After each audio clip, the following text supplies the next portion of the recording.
Welcome to the Armchair Fantasy Football Podcast. Here are your hosts, DJ Marcotte and John Soroyce. Enjoy the show. Hey everyone, welcome back to the Armchair Fantasy Football Podcast, the Working Class Podcast. We are the Blue Collar Ballers, John and DJ. Check us out on our Facebook page at Armchair Fantasy Football, on Twitter at Armchair FF Pod. I'm on Twitter at Armchair Kingpin. John is on Twitter at John2977. Email us at armchairfb@gmail.com. You can find us on Spotify, Apple Podcasts, Stitcher, and Podbean. And you can find our videos on YouTube. Just search Armchair Fantasy Football Podcast. We got big news, John. How you doing today? You doing good today? Yeah, not bad. Are you ready for the big news? Sure. Are you prepared? I think so. Are you excited? I want to hear some excitement. Yay! All right, there we go. So, hot off the presses, we are actually on the cusp, John, of breaking the top 100 fantasy sports podcasts on Apple Podcasts. How cool is that? That's amazing. That is amazing. Thank you, guys. We didn't kick it off too long ago. We're about 61 episodes in. We started in the spring, and we have religiously put out content for you, our listeners, because it is important to us. This is the dream, and the dream is moving along quicker than I thought. I mean, to break the top 100 this quickly is pretty amazing, but we have not done that yet, and we need the help of the Armchair Army to do that, John. So, our listeners, we need you guys to advocate for us, to share our content on Twitter, Facebook, Instagram. Talk us up to your friends and network. If we can crack the top 100, one listener, John, will get a free Armchair Fantasy Football t-shirt. All you have to do is leave a review on Apple Podcasts and subscribe if you haven't done so already. The other way to be eligible is to subscribe to us on YouTube and leave a comment there. And as we hit bigger milestones, John, we're going to give out bigger prizes. But we're going to start with the top 100. We need to get into the top 100. We got to get 8 spots up, and we need you guys to spread the word for us. Let's start a revolution here. That's the level of intensity that I want to bring to this. Let's start a revolution and show these other podcasts that are backed by big networks or podcasts that have all the resources in the world, every resource they could want. They have their production team. They have their writers. They have their big fancy studios. We don't have all of that. So let's show them all what the Working Class Podcast is all about. Now is the time to kick it into high gear and get this thing to the next level. Right now, we are ranked 108 on the fantasy sports charts. We are up 18 spots, John. We are cruising. That's a big jump. And we need you guys to get us into the top 100 and get some free swag while you're at it. So remember, either write a review on Apple Podcasts and subscribe, or subscribe on YouTube and leave a comment. If you do both, you can have a better chance of winning that cool t-shirt. And John has showed that. He has modeled that on the show before. A few times, yeah. I guess we should, on our next episode, we'll both wear one, and we will model that, and you guys can see what you're going to be potentially winning. One listener, if you guys get us into the top 100, we'll win a t-shirt, and then we'll go on to the next milestone, whatever that may be, and we'll make it a little bit bigger prize. Sound pretty fun? Sounds good. All right, I like it. So, with that being said, the other way you can help us out is by going to our GoFundMe page at www.gofundme.com/armchair-fantasy-football-podcast. If you guys could support us by making a donation, then sharing it with your network, we would greatly appreciate it. We know that money can be tight, so if you like what we're doing, please know that even $5 helps us get closer to our goal. So you guys have Amazon TV or Hulu or all that stuff. We don't charge you guys a red cent for the great fantasy football advice and the adventures that we bring you on in every episode. So if you want to throw $5 into GoFundMe, it would really, really help us. We've invested a lot into this, what we want to be a business down the road, and it would really mean a lot if you guys could, help us out in that regard. Bigger business, more swag. Yeah, or even just share the stuff that we put out regarding GoFundMe, which we will be posting stuff on Facebook and Twitter and Instagram today. or tomorrow. So keep your eyes peeled on that. And even if you can just share it, that's great too. So after I said all of that, let's get into the news, John. It's your turn. Quite a bit of news, but we'll rifle them off. Exciting stuff, though. Yeah, Julio Jones' foot is sidelined Wednesday. I would not read into this. It's more a day of rest for a veteran, but he is fully expected to suit up this weekend. I hope so. But you got to report it. You can't say we didn't say it. He's on my keeper league team, so he's probably going to sit. There's a possibility. Philip Dorsett and Sanu both sidelined at practice for the Patriots. That's kind of concerning. Not a lot of weapons there, but keep your eye on it. If either one is, it could make N'Keal Harry a great option to pick up if either one of them are out, or possibly Jacoby Myers, too, if both are out. To me, it's not concerning at all, John, because Jacoby Myers, Julian Edelman, and N'Keal Harry are all bigger talents than those guys could ever dream of being. So, to me, if you can get those guys involved, we never talk about Myers, but he's extremely talented as well. And you know my feelings on N'Keal Harry, so I want to see more of those guys. Okay, next bit of news. Robert Woods is still away from the team's facility. I have not heard an update if he's going to play this weekend, but the reason he is out is personal reasons. Something's going on there. Yeah, I don't know if... And you asked me, what is it? And I'm like, I don't know. I'm not his publicist. And nobody's talking. Nobody's talking. The team's not talking. I don't know what's going on with this, but usually when it's something personal like this... Could it possibly be depression or something? Something medical? I mean, that we don't know of? Well, based on the season he's having... I'm going to be considered insensitive for that comment, I'm sure. No, but I mean, it is depressing where he was last year, where he is now. But I mean, you just never know, and I wouldn't even begin to speculate. Yeah, keep your... you need to keep an eye on it. Keep an eye on it, and if it's the case that Robert Woods is out, I mean, Cooks is still out, Josh Reynolds good old Rennie will become a great play. He's the old standby. Yep. You know, and I just dumped him last week. The old fantasy booty call when all those other guys are hurt. Josh Reynolds is there for you. Just give him a call. Some good news for Tyler Lockett. He is expected to play, Pete Carroll said. So no significant injury to him after last week. So that's great news for Tyler Lockett. Not great news if you're playing against him. Not for me. Now we go on to Thursday game. This is a couple things here for this. Will Fuller hamstring is still questionable for Thursday night's game, so keep an eye on it. He could play, and he could also be ruled out. So this is one of those things you're going to have to watch till the last minute. I don't think they're going to make a decision until warm-ups on him. Like we said yesterday, man, I wouldn't risk it with him anyway. Don't risk it for the biscuit. No. Also, in more Houston and Colts news, Jordan Wilkins was removed from the injury report. He's full go for the game. Do you think it's going to be a running back by committee here? Yeah, this is kind of what I feared. I think Williams and Wilkins will probably split the carries. There may be a hot hand approach here, as they say, but it's too risky for me to really start either of those guys with playoff implications, you know. So I would probably pass on starting those guys this week. I hope that you picked up both of them or one of them in waivers, because I'm sure one of them will be okay. And I can't imagine Marlon Mack's going to miss only one game with that hand issue. But I don't either. I think at least a couple, but they make it sound like he's going to miss one. That's it. But but I think you're going to see a 50-50 split here. Eric Ebron ankle return practiced in full today, and T.Y. Hilton is questionable again. Yeah, has he practiced yet? Nope. Yeah. So this is not trending. It's a Thursday game. This is not trending for T.Y. Like I said with Will Fuller, keep an eye on T.Y. as well. It would probably make... I can't start Pascal. But this is a great matchup facing a very bad Houston secondary. I think you got to consider... We'll go in more to that when we go over the game. Houston actually, John, gives up the most points the most receptions to the running back position. Did you know that? I do now. Interesting, right? So who does that speak to? Nyheim Hines. Who we just picked up. Did we get him? You got to check. Anyway, don't worry about that. We can check after. But Nyheim Hines could be a great start here. That's all I'm saying. And Pascal, he could be okay, but he's kind of a dart throw. I guess if you don't have better options, and I don't want to... We'll get into that game.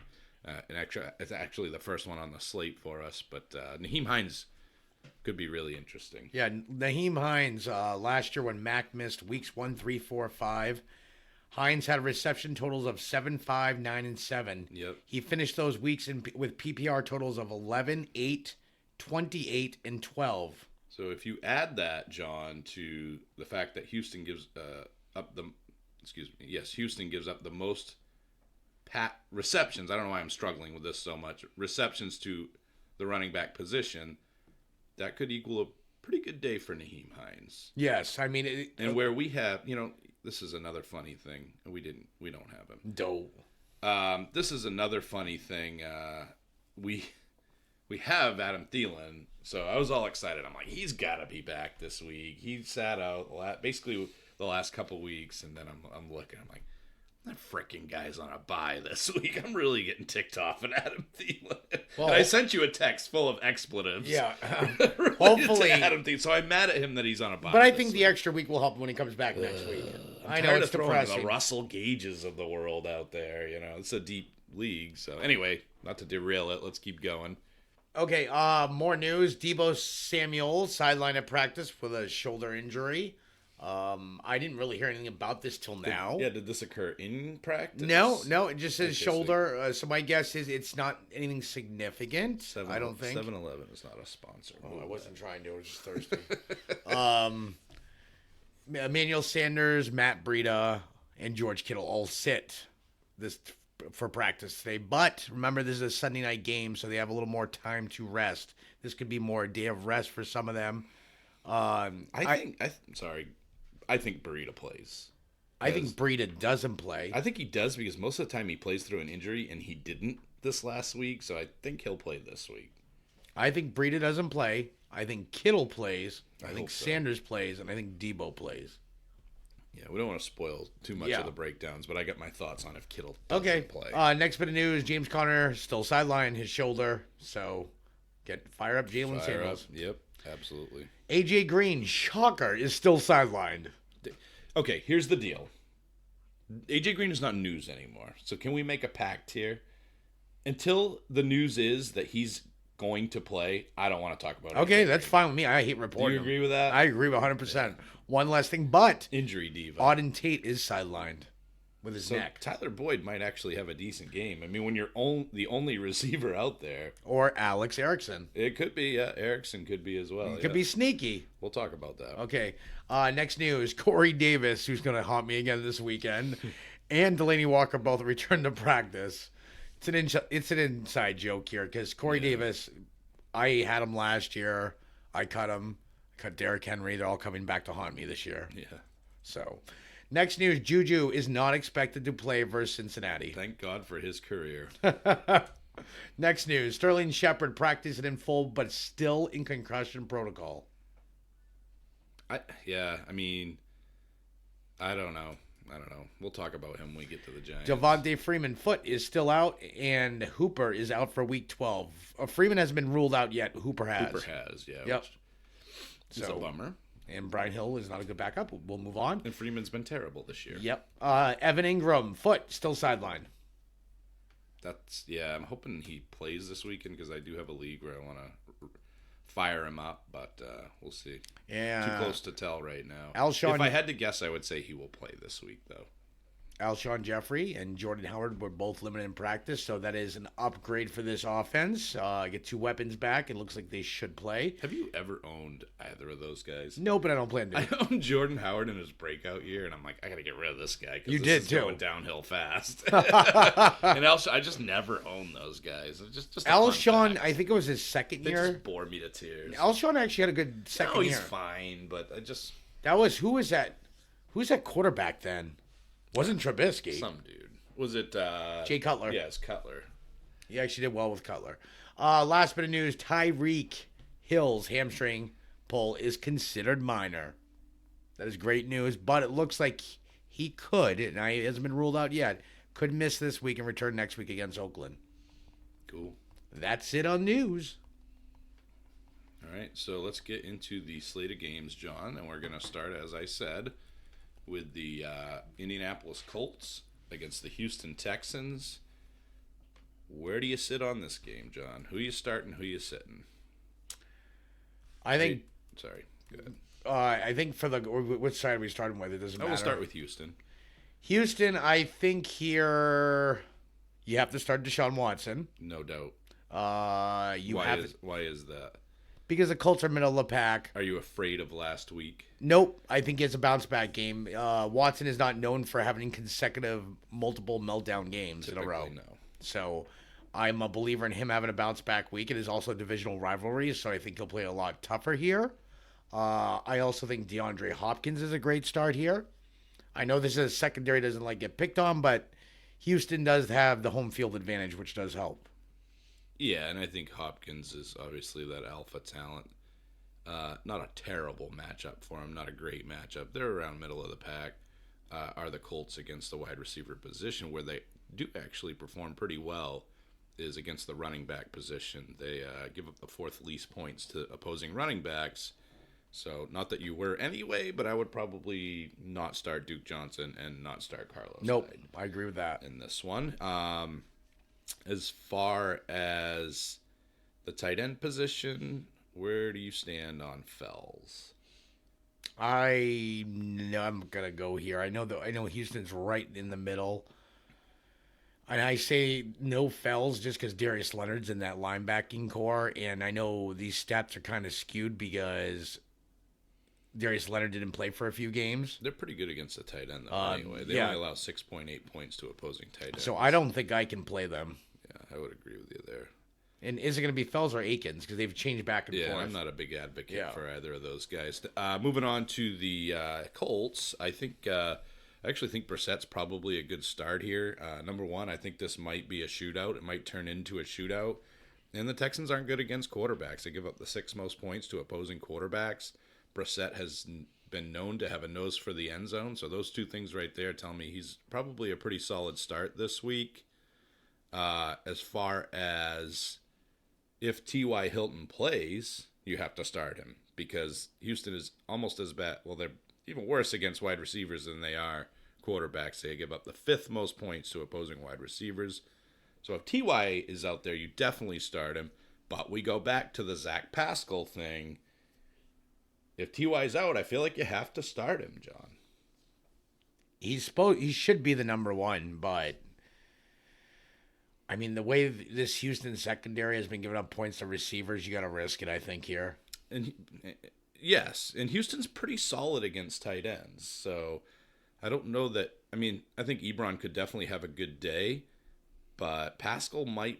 Like I said, if you don't have better options, if you're scratching the bottom of the barrel, like in my flex position, I'm going to start Mark Andrews or over Tyler Boyd and Emmanuel Sanders, unless Sanders is a full go. But I would not start Pascal over any of those three. You know what I mean?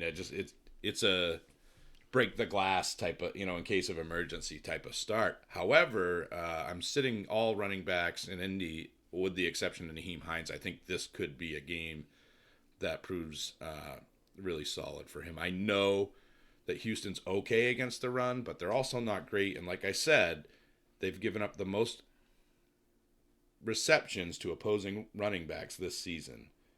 And that, along with the stats that you gave for Hines, I think he's a pretty safe start this week. He's a good spot start. Yep. If you got Chris Carson on it, who are the buys this week? Minnesota. So if you got Dalvin Cook on a buy, you could do worse than Nyheim Hines. I think a tricky play here if he's not ruled out. Paris Campbell if he's back. Yeah, I don't know if Campbell's going to be out there or not. He's practiced, but we haven't heard anything more on top of that practice from yesterday. I love Campbell. I just can't buy into him yet as a guy that I can trust to start with play. And again, guys, I'm going to use this phrase a lot, playoff implications. There are playoff implications now in Week 12. You got to make every start-sit decision with a fine-tooth comb. Like, you have to go through it with a fine-tooth comb. Not a decision I'd be willing to make with that much on the line with Campbell.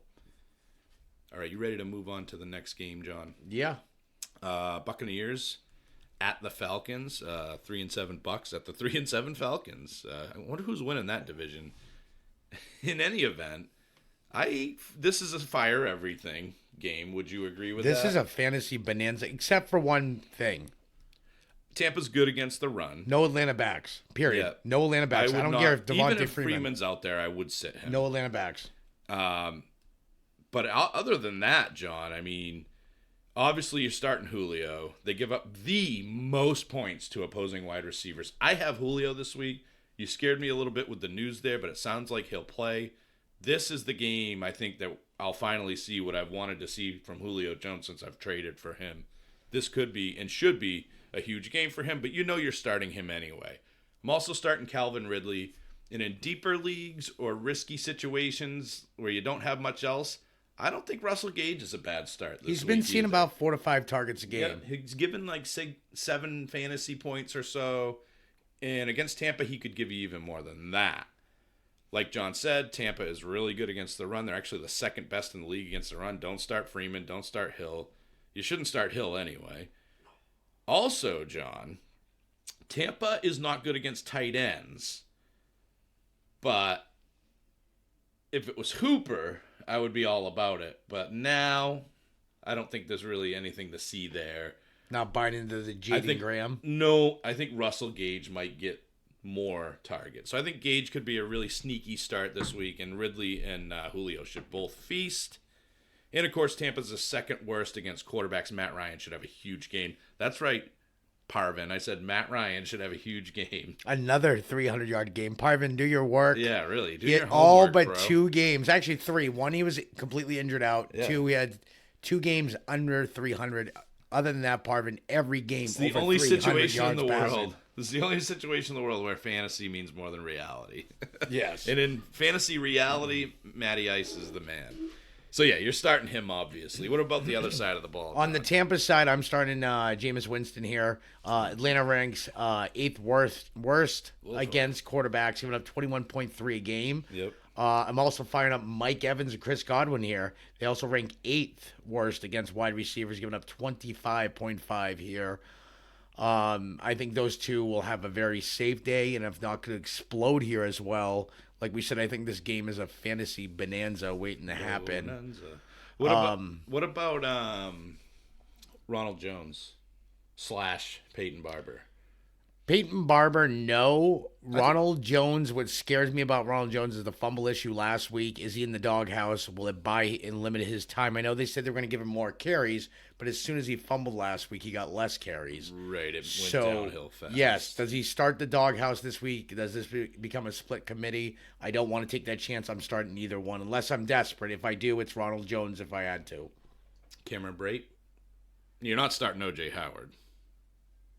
You could take Atlanta's middle of the pack. You I could think do you worse could than You could Brate. do worse than Brate. Yep. And like John said, start the wide receivers, Godwin and Evans, but those are obvious every week starts. I don't think we're missing anybody there. Nope. John. On to the 3-7 Broncos facing the 7-3 Bills. 2 good defenses here, John. 2 really good defenses. I would probably go ahead, and if we're going to start with the Denver side of the ball, I would not start Allen. Buffalo is the 3rd best team against quarterbacks, so he's not a start. They're middle of the pack against running backs, so I think you can start Phillip Lindsay because I think this is going to be a low-scoring, high-rushing affair. I think Lindsay's a safer start. I'm not starting Royce Freeman because it seems like Lindsay has really taken that role back over and that they're more confident in him, John, than they are in Freeman. Would you agree? Yes. The other part of this, too, keep an eye on this game. It is in Buffalo this time of the year. I'm not saying there's going to be snow. I'm not a... We're Mainers. So. Yes, I'm not a meteorologist. Don't even try. Oh, you got it. Nice. But keep an eye on this game. Weather in New York area, same with like Denver, snow can come. I know both teams are used to this snow, but that changes the whole fantasy outcome here for everything. It definitely could, yeah. Yep. So and just I'm keep not an eye on high it. on a ton of guys in this game, to be honest with you. So what about receivers? Cortland Sutton, period. That's it. Done. I would start Cortland Sutton, even though these guys are pretty darn good against receivers. Tre'Davious White couldn't really handle Parker last week, but Parker's been in the league a few years.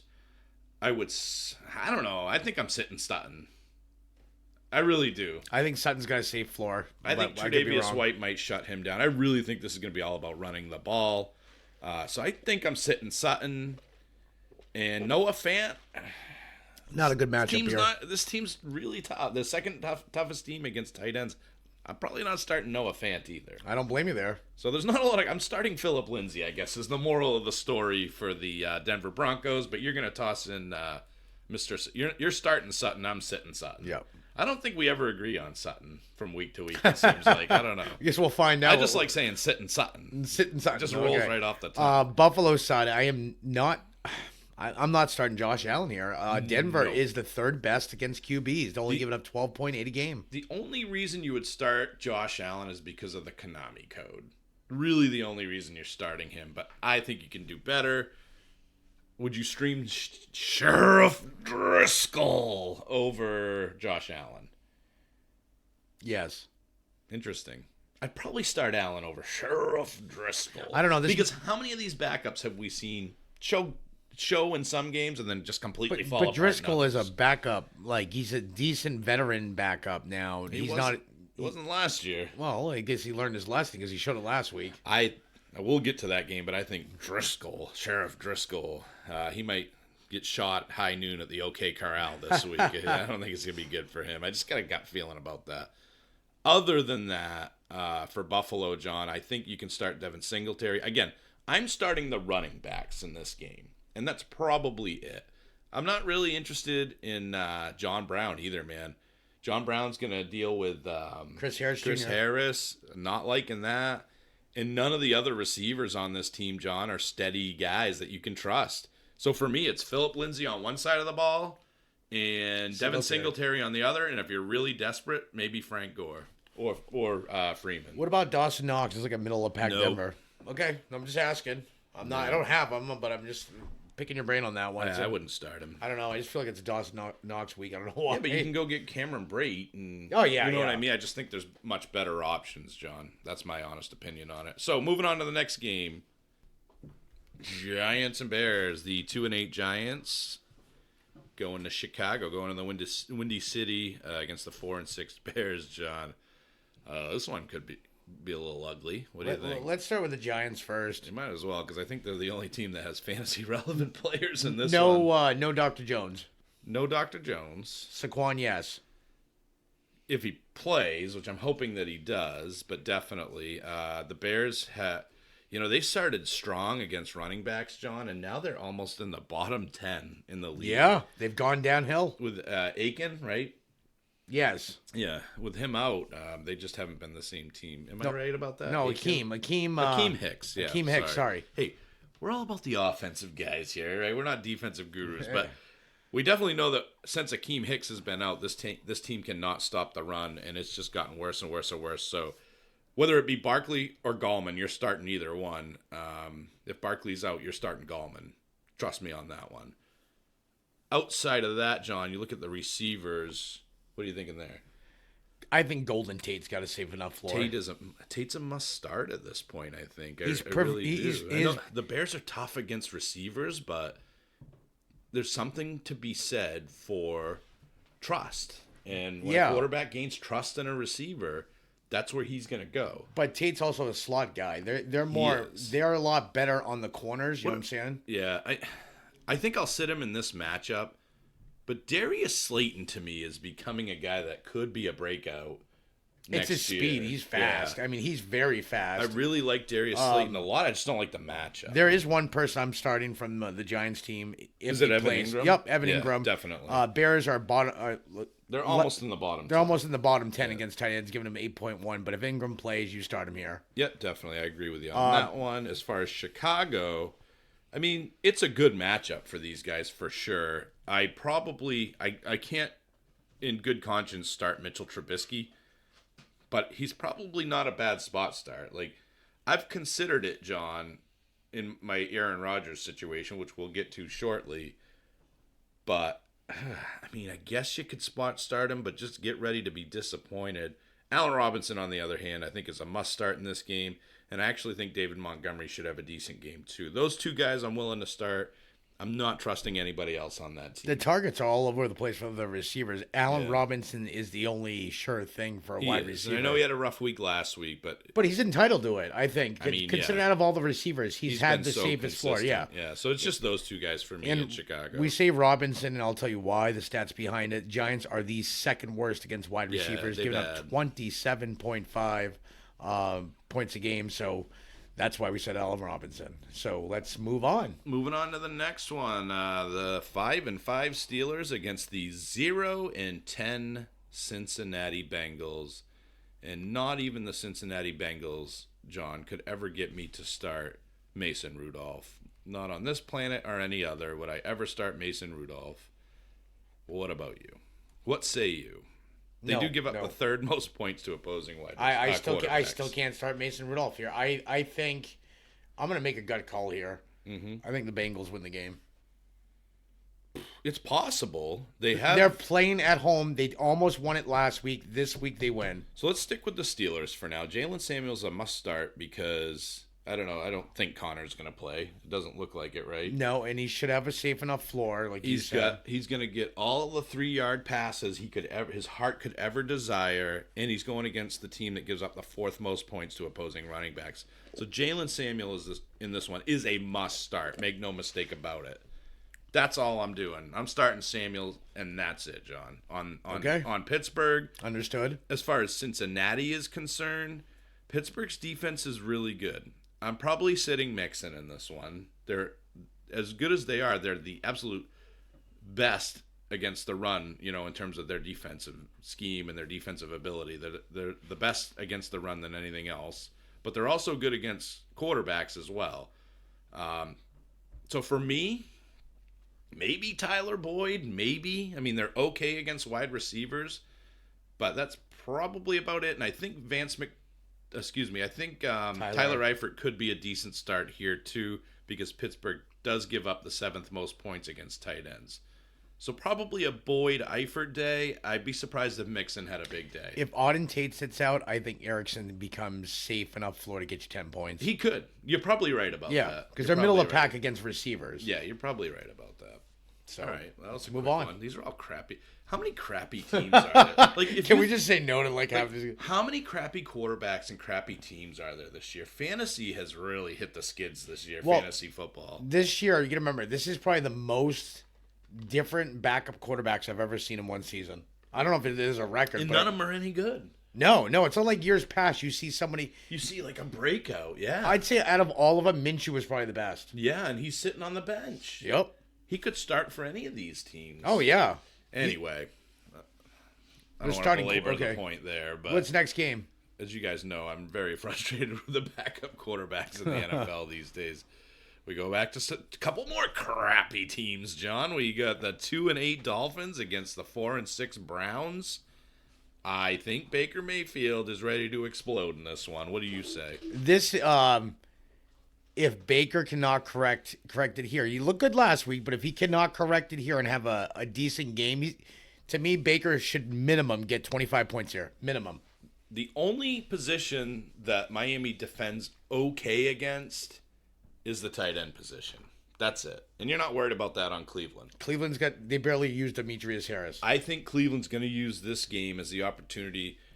This is where I start Odell Beckham and expect big things from him as well. Yes, and here's why, folks. They ranked 9th worst against wide receivers. We're talking 20-plus PPR points is what I expect. 25.4 a game. You start Landry as well. Yep. Safe floor, always gets the safe targets. And Nick Chubb has a great matchup here. And Kareem Hunt. Yep, true. I forgot about Kareem Hunt. I keep forgetting he's back. They are 6th worst against running backs, giving up 22 points a game. So Landry, Beckham, Chubb, Hunt, and Baker start them up. And now we go to the Miami side. I wouldn't be surprised, just to put a bow on that, I would not be surprised, hot take alert, if Hunt, Chubb, Odell, and Landry all had 20-plus PPR points in this game. Would not be surprised. I think they're out to prove something. They've shown that over the last couple of games, John, and now this is finally that sweet matchup that they haven't really had, and they can just explode here. And I think all 5 of those guys are going to explode. So on the Miami side, who are you starting? Cleveland's okay against quarterbacks. They're bottom 12. They're 19 points a game. You starting Fitzmagic? Yeah, I don't know. I've thought about it, to be honest with you. I mean, Doesn't look like a bad matchup. I'm thinking Fitzmagic. I could see this game, though. I could just see him throwing 7,000 interceptions in this game. Let me ask you this question, and I know some people may do it, they may not. With Mark Walton being released, do you have if you have him, do you have the guts enough to start Laird? No, Balaj. No. Okay. Heavens no. As a matter of fact, I was going to go down the road of saying Laird might be a guy to start, but I wouldn't do it yet this week. But I'm telling you, it's a decent matchup this week. And that job, John, is ripe for the picking. And I wouldn't be surprised to see Laird take that job. But I really would you're not. Also forgetting a very significant thing with What's this Cleveland that? Browns defense. They do not have Myles Garrett to... This is true. They could be... But the problem is... I think Balaj has lost the job.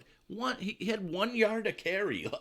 Like, normally that's said plural, but it was singular. 1 yard to carry. He had 11 fantasy points, though. Remember this. Touchdown. I know. I'm just saying in PPR. No, I think after that game, how could you do anything as the head coach but say he is not the guy? No, Laird to me looks like we talked. And he looked better. He looked better. We talked off the podcast. He was intriguing to both of us. I picked him up in Dynasty. Yeah, because you asked me if I was going. Did I pick him up? You might have got him in the keeper. You went after him in Dynasty. Yeah. So, but I got him.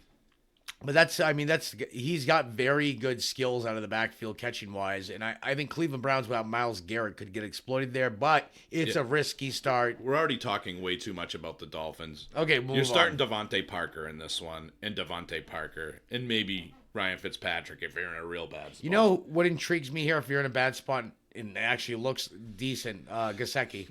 Nah. Cleveland 12th worst against tight ends. We'll move on. That's great. Gesicki should be on the waiver wire. That's my opinion. Good. I need a fill in this week. Oh jeez. Oh yeah, you got Hunter Henry. Yeah. Wait. Is he on a bye? Yeah, that's right. They're on a bye. Yeah, that's good luck to you on that. You know, if you had Mark Andrews. Oh no, but yeah, you traded him to me. It's not like I put a gun to your head. All right, we'll talk off the show on that one. On to the next one. Another crappy team, the Carolina Panthers, 5-5, go against a team that is not crappy at all, the New Orleans Saints. John. We'll start with Carolina. Okay, so this is interesting, Mr. Soroyce. The New Orleans Saints are the third best team against opposing running backs. So what's your expectation for Christian McCaffrey? I'm just laughing because he had a tough matchup last week. He got 30 points without a touchdown. Christian McCaffrey is a must-start, period. Yeah. But what's your expectation for him? I didn't ask you if you're starting him because that's obvious. What's your expectation is minimum 15 points. Could this be the game where he doesn't show, though? Like it's possible, but here's one of those things, like I always say, and people don't believe me, and I say it every time. Divisional rivalry. Yeah. Divisional rivalry. It plays a huge thing, especially the Saints are in first in their division, but the Panthers are still trying to crack a playoff spot. They're going to play tough. Right. They're not going to give up. I still think Christian McCaffrey will get 15 points here, at least minimum. They are on the road. They're on a dome. It does make it harder for McCaffrey, but McCaffrey's usage is so high and utilized so much out of the backfield. He's a receiver, so you can't really look at him, as a running back necessarily. And as a receiver, New Orleans gives up the 12th most points to opposing receivers. So yeah, he could get you 30 again this week. Kyle Allen has a decent matchup, 13th most points to opposing quarterbacks do the New Orleans Saints give, but he proved last week he is not startable under any circumstances, so do not start him. Do not get tempted at all. Don't do it. What about Greg Olsen? No. I wouldn't either. Bottom 10. These guys are like 10th best against tight ends. Like 9th However, DJ Moore's a good start here, I think. I think DJ Moore and Christian McCaffrey are the two guys I'm starting. I think Curtis Samuel. I'm fading him this week. Okay. I'm saying start him. Okay. Actually, and here's why. Because there's this plays that I don't know who's covering who, but there's a good chance that Marshawn Lattimore may miss this game. Well, that's the other thing. So I think that really speaks to DJ Moore having a really good game. Yeah, it depends who he's covering. I don't know who he's covering. If he's covering more, then more. If not, if he's covering Samuel, it could be Samuel. That's a lot of Moores. more. If he's covering more, then, Can I have some more? Yeah. Alrighty then. What about the Nolan Saints, John? If you look at Carolina's defense, they are absolutely atrocious against the running back position. So I think Kamara is a good start here.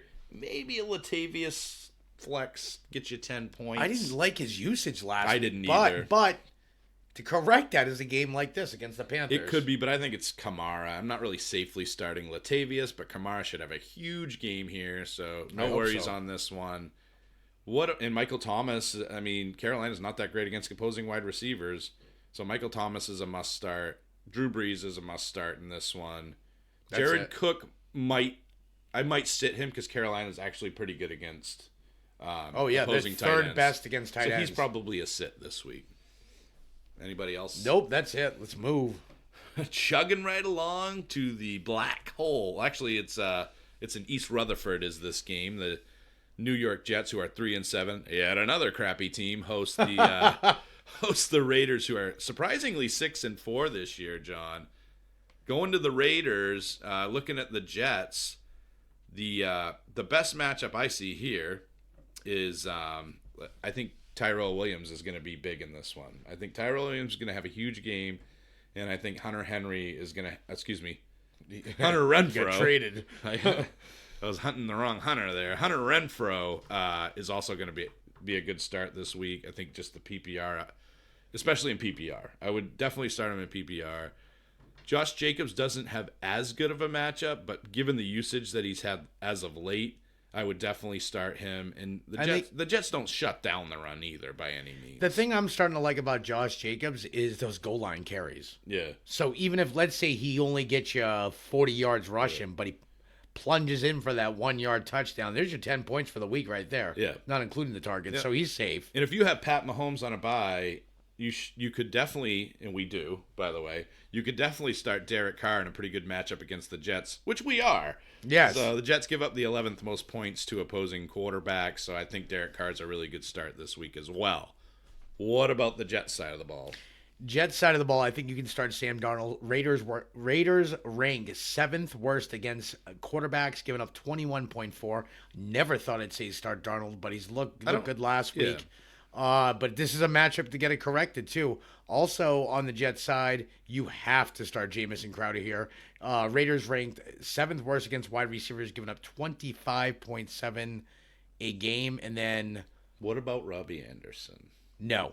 I don't think he's a start at all.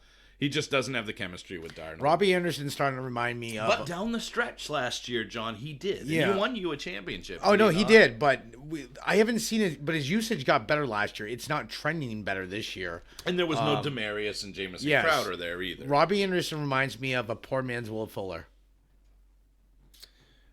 He reminds me of Will Fuller. But yeah, I guess a poor man's given... he doesn't have those 40-point games. No, he hasn't had... Yeah, at least Fuller's had a 40-point game. So listen, I agree. I could definitely justify starting Sam Darnold in this game. But Oakland, I mean, they weren't pushovers last week when we thought that, that was a great start. So just be careful with it.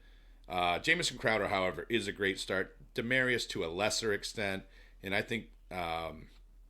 this could be another game where Ryan Griffin could really show. Definitely. Raiders are 3rd worst against tight ends, giving up 9.9 points a game. Yeah, so I like Griffin in this one, and I like Lev Bell as well. Lev Bell's got a safe... I always say he has a safe floor, but his target's been all over the place last few games. I think this is an opportunity for him to get right.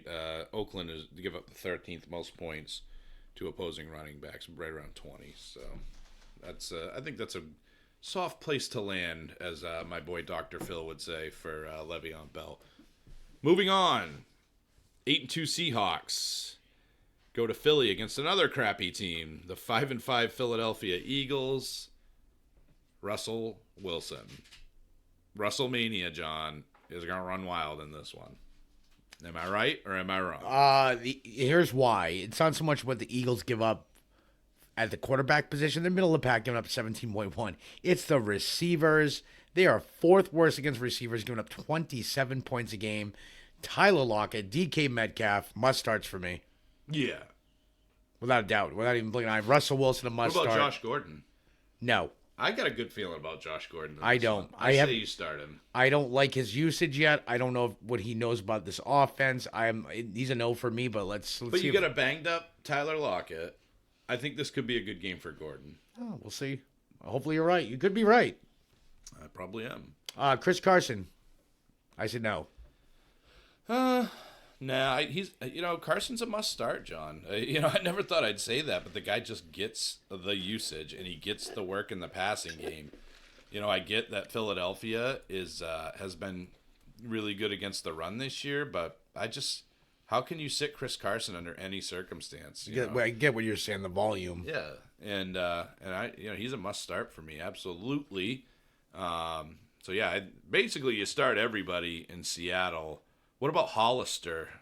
Would you start Hollister? No, this Eagles week? are sixth best against tight ends here, only giving up 5.8 per game. I'm with you on that one. I think Carson Wentz is a good start this week. Seattle is not great against opposing quarterbacks. They're about middle of the pack. I'm a little worried about Miles Sanders. I'm going to sit him and probably even Howard if he plays.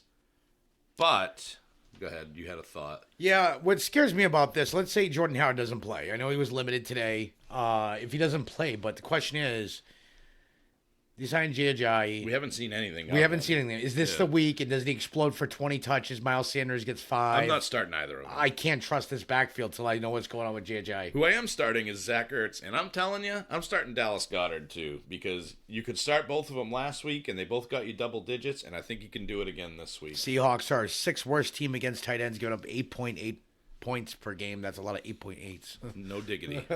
All right, good in that one? Yep. On to the next one. Another crappy team. You guys see a pattern here? 2 more crappy teams. Are there any good teams left in the NFL, John? I think what they're trying to do is balance the crap with the good. Oh, my God. Okay, Parody? next. Anyway, the Detroit Lions, 3-6-1. Talk about kissing your sister. Well, they're going against their sister, the Washington Redskins, in Washington. You know what, John? I'm going to let you dance to this song this weekend. It's the Kenny Galladay show this weekend. And it's also the Marvatron show this weekend, too. So make no mistake about it. You should be starting both of those guys. I don't even care if Sheriff Driscoll is the quarterback. They are both tied for receiving touchdowns in the league for the lead. Washington is middle of the pack, but I think you're definitely going to see a situation where they don't have... I mean, Washington's bad against the run, but they don't have any running backs, John. I don't know if I can trust any of these guys to start. Bo Scarborough, Bo Derek, whatever the guy's name is. I mean, Bo Jackson. What are we doing here? Okay, PPR-wise... Who's the other guy, Skippy McKissick? Or J.D. whatever his McKissick name is the PPR back, just to clarify things. So just like yesterday we said DJ, everybody named DJ is really good. Well, in the alternate universe, everybody named JD sucks, so don't start him. Okay, JD's not a must start. No. But I think you're going to see a lot of passing by Sheriff Driscoll. I hope you're right. And his two farm hands. I don't know. What about terrible. What about TJ Hawkinson here? Deputies, his 2 deputies. Is that better? Yes. What about terrible. TJ Hawkinson Should here? edit that out. TJ Hawkinson? No. Why would I start TJ Hawkinson? I'm just asking. I guess Washington's 13th against the tight ends. They're not that good. They're 13th worst, actually. You know what I'm saying? They're bottom. TJ Hawkinson sucks. You're starting Kenny Galladay. You're starting Marvatron, and you might start Sheriff Driscoll. Okay, so on the Washington side, who are you starting? Detroit. Detroit's bad at defensive things, too. Detroit is 4th worst against quarterback. Is this a game that Haskins can get it corrected? It just says McLovin. That's all it says, and that's all you're starting. It just says McLovin. Even if McLovin faces Darius Slay? Yes, you're starting McLovin this week. Okay. I think you could... I want to start Geis. I really want to. This is the number one team against running backs that stinks. They are the worst against running backs. But Darius Geis will probably get hurt. I'm starting Darius Geis.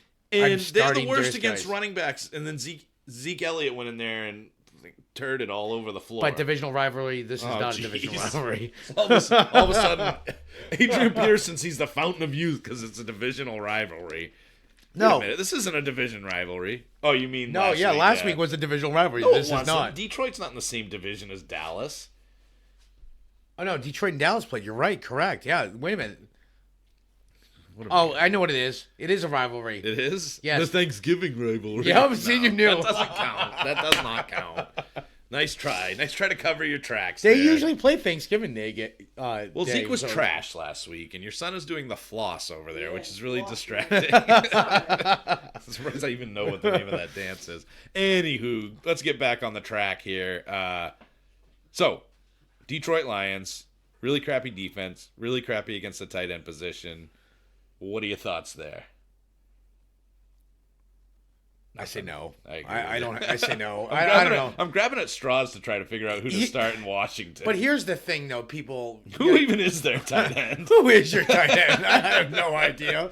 Can you please tell me? So, like I said, John, it just says McLovin. But here's the other part of it, though. You could too. start Geist, though. Yeah, here's the other part of it too. A lot of people seem to think that sometimes when it's two bad defenses playing each other, that it should be a fantasy bonanza. Not necessarily true. Because you get two bad offenses, too. Exactly. Well, Detroit's not bad, dude. They just went slug for slug with the Cowboys. But what Detroit offense are we going to see this week? Is it going to be a bad one, a good one? So I don't know. I have this gut feeling that this game is like 16-10. It's a low-scoring affair. I don't know. Geist is the only one I can actually play. I'm not even sure if I'm playing McLovin in my league. I know you are. It just says McLovin. Okay, move All on. right, Next get game. away from this crappy game. These guys are trash. Anyway, what's the next game on the docket here? Oh, it's the Jaguars, another crappy team. 4-6 Jaguars against another crappy team, the Tennessee Titans. John. Oh God.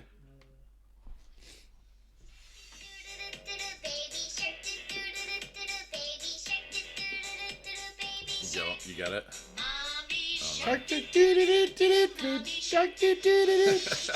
I love embarrassing you. He always puts me on the spot too. DJ Chark do do do do do is a must start do do do do do. Don't you agree, John? Do Yes. do do do. Thank you. That was pretty good. Yeah, that was good. pretty good, man. That was good. You gotta give me that. Who else are you starting from Jacksonville? About Nick Foles? I don't know. I'm just so excited about DJ Chark.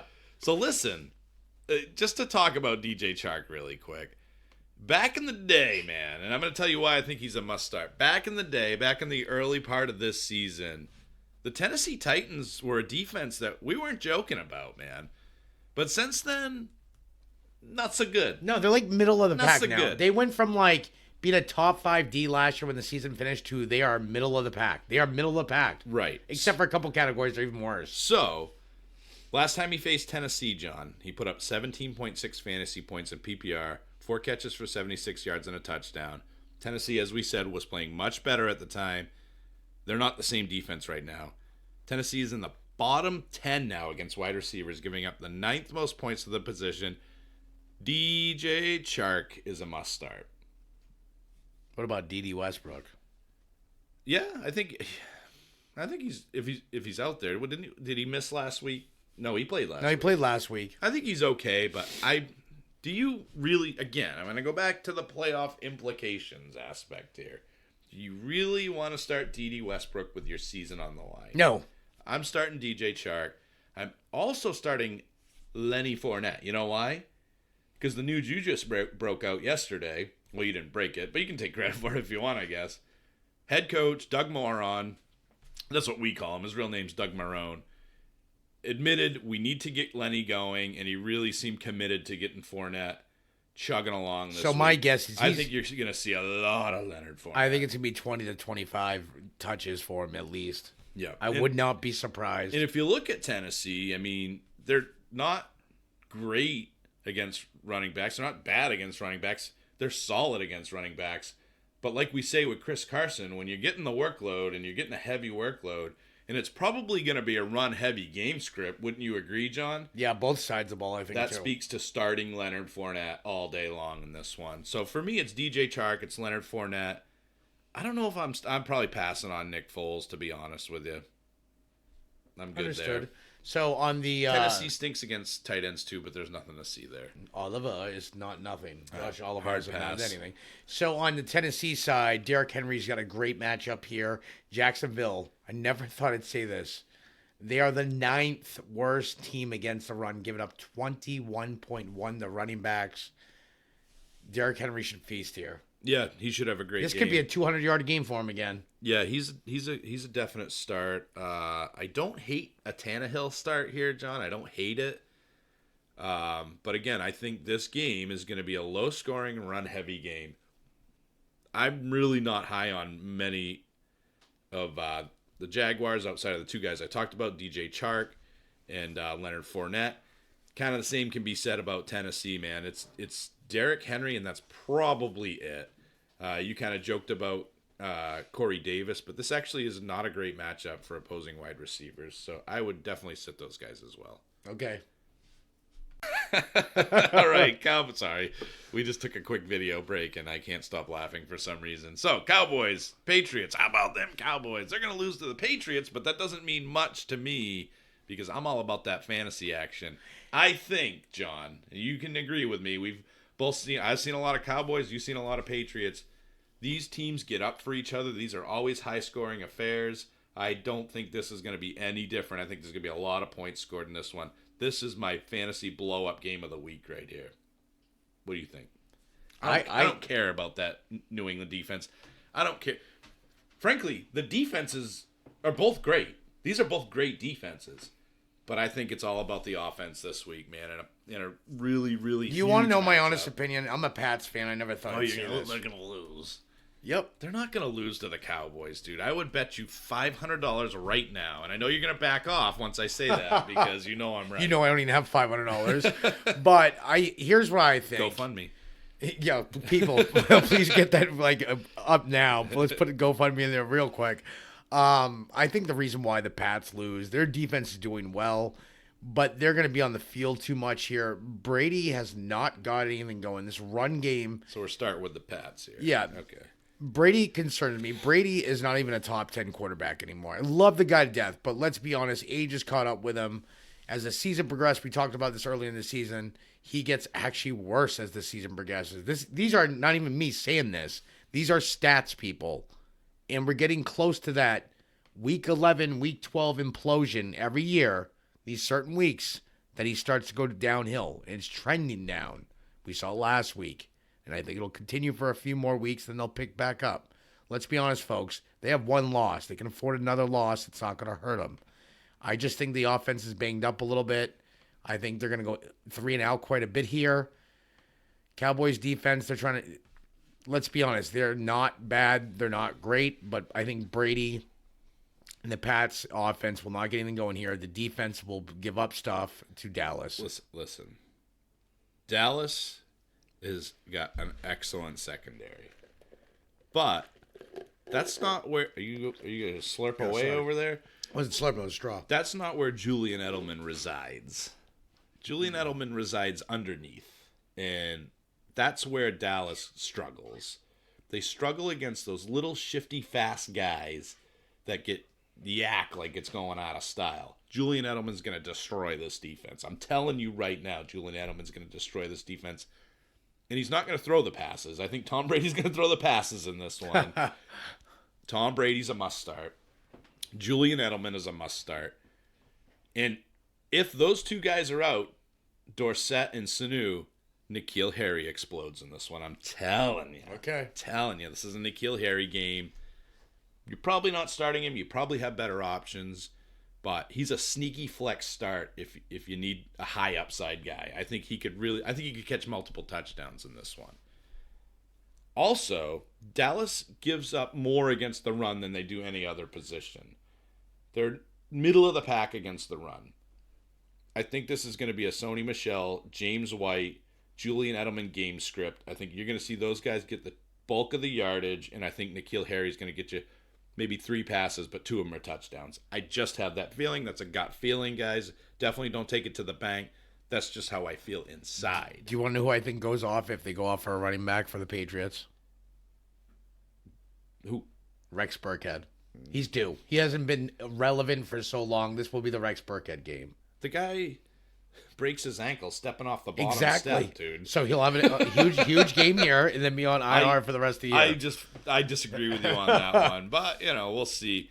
As far as the Dallas Cowboys, John, so here's the interesting part too. And again, the Cowboys have a great defense, and the Patriots have a great defense, but the Patriots played a good offense and got crushed by the Baltimore Ravens. Last week, they held Philly in check, but Philly's offense is kind of in flux. They got a lot of injuries. Dallas, I think, can really take it to New England on the ground. They've been susceptible against the run as of late.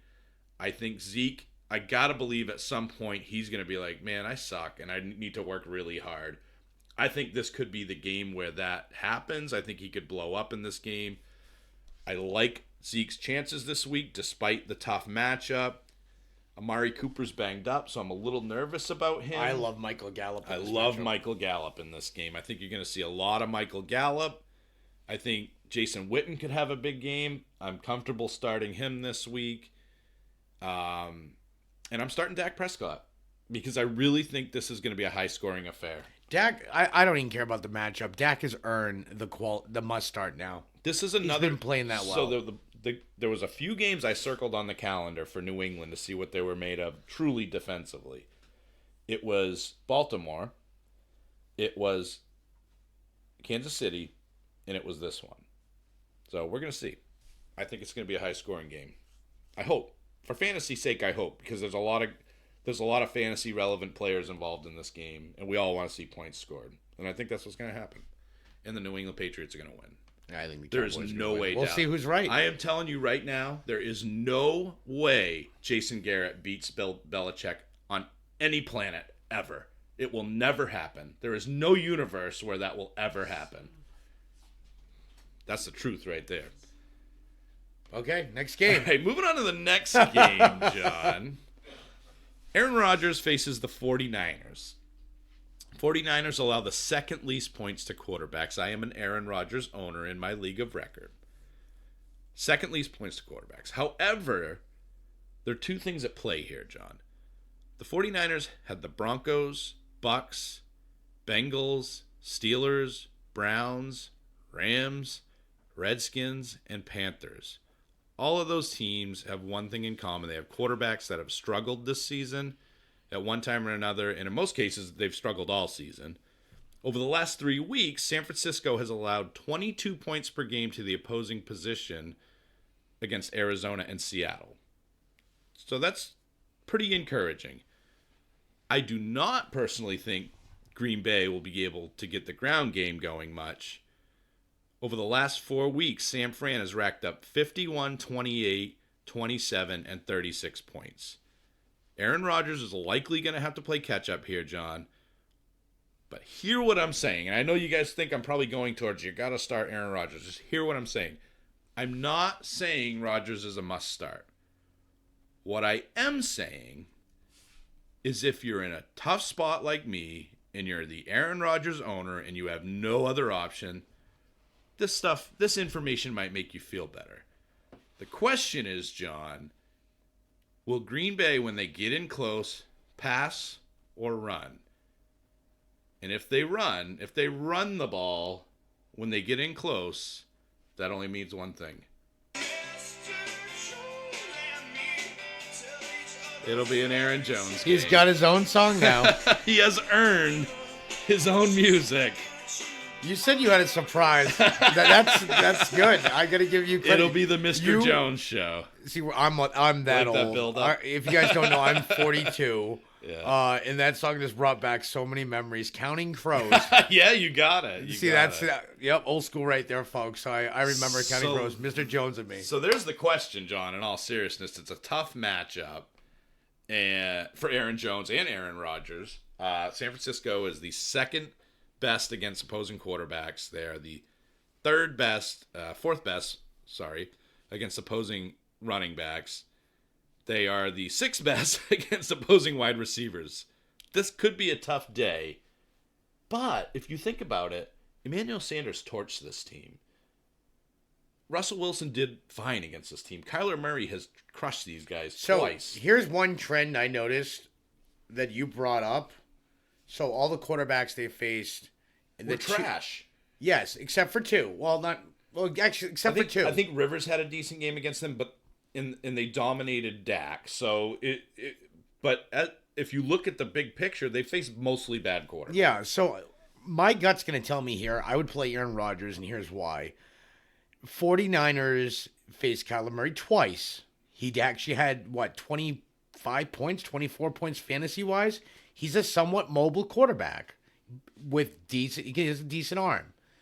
Russell Wilson, another mobile quarterback with a decent arm. Or great arm, you know what I'm saying? Yeah. Now they face Aaron Rodgers. He is a mobile quarterback. I hate to say it, but Aaron Rodgers can run and scramble. Yep. But he has great accuracy. If they don't keep him contained in this pocket, Aaron Rodgers is going to shred them. And I think they're going to play from behind. Think about what San Fran, for all Garoppolo's interception and turnover faults, they've scored a ton of points. They are a high-scoring, fast-paced, potent offense, and I think Green Bay is going to play from behind. Now, they played from behind before, and it didn't mean crap for you as an Aaron Rodgers owner. So I'm not saying start Aaron Rodgers. I'm just giving you reasons to feel better about it if you have to. No, I actually... You're starting Aaron Jones, you have to. You have to start Aaron Jones. But temper your expectations. You're starting Devontae Adams, you have to. But temper your expectations. But there are some chinks in the armor of the San Francisco defense. That's what I'm telling you right now. They have struggled as of late. They almost lost the last 3 games. Yeah, Kenyon Drake, the first matchup they played him, had 150 yards. And then the second game, not so good, but still had a decent game for a team that's supposed to be one of the best against the run. So if it was in Green Bay, I'd feel better about it. But frankly, Rodgers hasn't really been that great in Green Bay this year. So nice weather over there in San Francisco. I don't know. We'll see. Maybe warm weather. I'm not rushing to start any of them. But I think you could start Rodgers if you had to, like me. And I think you have to start Jones. You have to start Devontae Adams. You have to. I'm not starting anybody else. On the San Francisco start, my must start as long as he plays is George Kittle. Green Bay is 4th worst against tight ends, giving up 9.1 points a game. On top of that, Tevin Coleman, great start here. Green Bay is 5th worst against running backs, giving up 22.7. If Matt Breida plays, I'd say start Matt Breida, but I don't know. The injury thing scares me with him here. Does he play has 8 reps and then goes out because of another hurt ankle? I'm going to tell you right now, if Matt Breida plays, you start him. Okay. You can't worry about injury. Oh. You look at matchups, you look at opportunity. Matt Breida's got them both this week if he's out there. So if Breida doesn't play, what about Mostert? I'm just starting Coleman. Okay. I'm not a Mostert believer, and he proved it last week. Yeah, he choked last week in a good spot. It wasn't that bad of a matchup either. So, with that being said, Garoppolo might have a tough time this week. I think he'll be okay, but I think he can only support one receiver outside of Kittle. And real quick on the Kittle thing, start Ross Dwelly if Kittle's out. Yes. Because this matchup is good. Last week's matchup was good, and Dwelly took advantage of it, and I think he could again this week. 2 TDs. Yep, definitely. He didn't have much volume, but 2 TDs. That's all that touchdowns are what matters, especially at the tight end position. Emmanuel Sanders, if he plays, I'm a little nervous about it because he didn't look like himself last week. But again, he's such a huge part of that offense. I would probably start But it's him. Also ribs.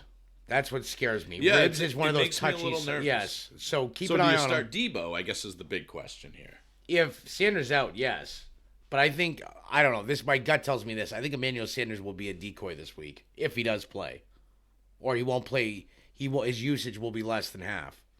But I could be wrong. Wait and see what the reports are. I do like Debo this week. I think Debo, even in a tough matchup, they're starting to utilize him on runs. He's being utilized in multiple ways, and that's a Shanahan thing. You know that. He likes to do those end arounds. I think you're going to see Debo Samuel used more, not just in the passing game, but also the running game and creative plays. His targets show it exactly. So who's next? Who's next? Ravens, Rams. Yeah. I'll let you start with the Rams. Okay, the Rams will be facing a Ravens team that is actually pretty good against quarterbacks. So Well, ask Tom Brady. He'll tell you. Yep. They're sixth best against quarterbacks, giving them only 14.5 a game to the quarterback position. Goff is a big no here. Yeah, he's a no to me anyway. Anyway, he's a backup quarterback at this point. Hollywood Brown. Sorry, I'm doing the wrong side. I think here you have to start Cooper Kupp. If Robert Woods is out, like it's trending, you have to start Cooper Kupp. Pure volume here. Even facing the Ravens, they're like middle of the pack for defense. But Cooper Kupp based on volume here, I think you have to. No Gerald Everett. They're good against tight ends. About the fifth best team against tight ends. Fourth best, I mean. Only giving up 5.4. I think you start Todd Gurley because if you have Woods out and Cooks is out, the only other person I could see on the Rams side of the ball that might see some volume because of the matchups would be good old Rennie, Josh Reynolds. That's it. Yeah, it's Gurley, it's Kupp. If Woods is out, it's Reynolds. If Woods is in, it might be Reynolds. Something's going on with Robert Woods. And I don't know what it is. I'm avoiding him like the plague right now until I see it, which might be a mistake, but that's where I'm rolling with those guys. This offense is bad, you know. And the LA Rams, as bad as their offense is doing, their defense is actually not that bad. It's not. But with that being said, I am starting Lamar Jackson. You have to. You have to. The guy. I don't know why we say, "I'm sorry, Miss Jackson." Maybe because he's away from home. I'm sorry, so Lamar much. Jackson. Woo! But yeah, no, Lamar Jackson, you're starting every darn week. Not a great matchup for him, though. Just to throw that out there. No, Rams are like 10th best against the quarterbacks, only giving up 15 points. Not a horrible matchup, but he's got the Konami code. He'll be fine. Exactly. That's the thing. They're like, Rams are like top 10 defense right now based on the numbers. If you look at it, they're like top 10, basically. Lamar top Jackson's 12. about to adjust that. But the problem with Lamar Jackson, unless they contain him, which this team could with Aaron Donald, if they can't contain him in the pocket and force him to throw, but that's where he can shred him too. That's the thing about Lamar Jackson is teams have tried to contain him in the pocket, so he gets 50 yards, but he has been shredding them in the passing game. And this is, to me, another big week for Mark Andrews. The only thing that helps the Rams here, Jalen Ramsey coverage on Hollywood Brown. That gives Mark Andrews a plus matchup. Mark Andrews. In our keeper league, I'm starting Kittle or Dwelly in my flex, and I'm starting Mark Andrews at tight end. I'm going with both those guys. I don't blame you here. I don't blame you because if you just think about that, Hollywood Brown will be covered by Jalen Ramsey, period. Yep. That's it. You know that. Who does that leave? Willie Snead has not been really existent. The only person who can throw a wrench in that is like Hayden Hurst. Yep. Because every once in a while he gets involved. What about the running backs here? Mark Ingram, Gus Edwards. Mark Ingram, no. No? No, middle. They're top 12. They're top. They are, but don't you think there's going to be a goal line carry there? I guess at this point you're flipping a coin on who it is. I mean, both that's Gus the problem. Edwards and Gus Ingram. Edwards went off last week. Ingram went off this week. Yeah. Yeah. So I'm not confident on either one. Neither am I. I mean, if you have to Mark Ingram, you have to. I would go Ingram. Yeah. But that's it. Cool. That's a fast show. It was, but there's a lot of crappy teams playing other crappy teams this week. It's a crapola fest. It's been just such a weird year, man. It really has, and it is. This season in fantasy football has really challenged the status quo. That's for sure. So hopefully you're surviving it. Hopefully you're still in the hunt for the playoffs. Week 12 is here. We got 2 more weeks, John, and then we're talking playoffs. And then playoffs. And then we'll talk to these guys about how to win a championship in the playoffs. And it's not always starting your studs, John, is it? No. I've proven that many a times. So that's it for today. Thanks again for listening to the Working Class Podcast, the Armchair Fantasy Football Podcast. We are the Blue Collar Ballers, DJ and John. Let's get to the top 100. Until next time. Please. Good luck this weekend unless you're facing us. See you guys soon. Thank you for listening to the Armchair Fantasy Football Podcast. Thanks for supporting the show. Until next time.